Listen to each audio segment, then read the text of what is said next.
1,000 ഈച്ചകളെ പിടിച്ചൊരു ജാറിൽ അടച്ചു. ശേഷം 3 ദിവസം കാത്തിരുന്നു. സാധാരണ ഈച്ചകൾക്ക് 3-4 അടി ഉയരത്തിൽ ജമ്പ് ചെയ്യാൻ പറ്റും. പക്ഷേ 3 ദിവസത്തിന് ശേഷം ഈ അടപ്പ് തുറന്നപ്പോൾ ഈ ജാറിൽ അകപ്പെട്ട ഒരു ഈച്ച പോലും ആ ജാറിനേക്കാൾ ഉയരത്തിൽ ചാടിയിട്ടില്ല. ഏറ്റവും കൗതുകകരമായ കാര്യം ഇതല്ല, ആ ജാറിൽ നിന്നും ഇറങ്ങിയതിന് ശേഷം ജനിച്ച കുഞ്ഞുങ്ങൾക്കും ഉയരത്തിൽ ചാടാൻ കഴിയുന്നില്ലായിരുന്നു. ആ കുഞ്ഞീച്ചകൾ ഒരിക്കൽ പോലും ആ ജാറ് കണ്ടിട്ട് പോലും ഇല്ലായിരുന്നു. എന്നിട്ടും എങ്ങനെയാണ് ഇത് സംഭവിച്ചത്? അതാണ്, നമ്മൾ ഓരോരുത്തരും നമ്മുടെ മുൻ തലമുറ നമുക്ക് പകർന്നു തരുന്നതാണ് ആയിത്തീരുന്നത്. വലിയ വലിയ സാധ്യതകളുമായിട്ടാണ് ഓരോ കുട്ടിയും വളരുന്നത്. പക്ഷെ ചുറ്റുമുള്ള മുതിർന്ന ആളുകൾ അവരുടെ സ്വപ്നങ്ങളെ പലപ്പോഴും പേടിപ്പിച്ച് നശിപ്പിച്ചു കളയുന്നു.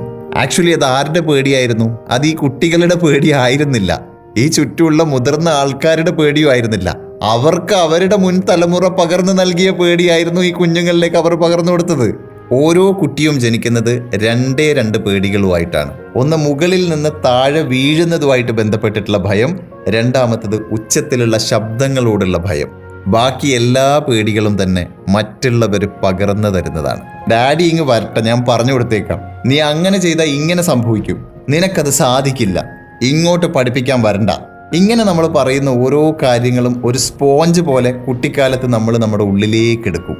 പിന്നീട് അത് നമ്മുടെ അടിസ്ഥാന വിശ്വാസവും പെരുമാറ്റവുമായിട്ട് അങ്ങ് മാറുന്നു. എന്നിട്ടോ അത് നമ്മൾ നമ്മുടെ അടുത്ത തലമുറയിലേക്ക് പകർന്നു കൊടുക്കുകയും ചെയ്യുന്നു. Let's break the chain.